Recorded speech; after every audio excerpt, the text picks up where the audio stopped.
Hola, Xanaquis, avui us parlarem del Pancake Tuesday, el dimarts de pancakes.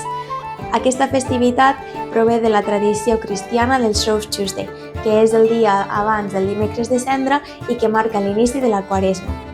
Aquesta festivitat s'ha arrelat a la cultura irlandesa perquè històricament és l'última oportunitat que les famílies tenien de consumir aliments rics en ous, llet i sucre abans del període de dejuni de 40 dies.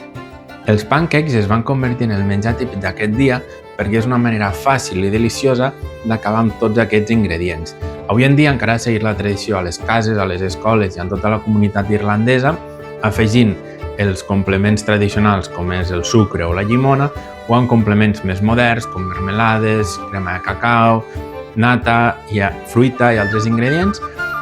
I tot i que ja no té la connotació religiosa que tenia en un principi, aquest dia encara té un gran seguiment a tot Irlanda, així com a Catalunya encara té un gran seguiment el dijous llarg.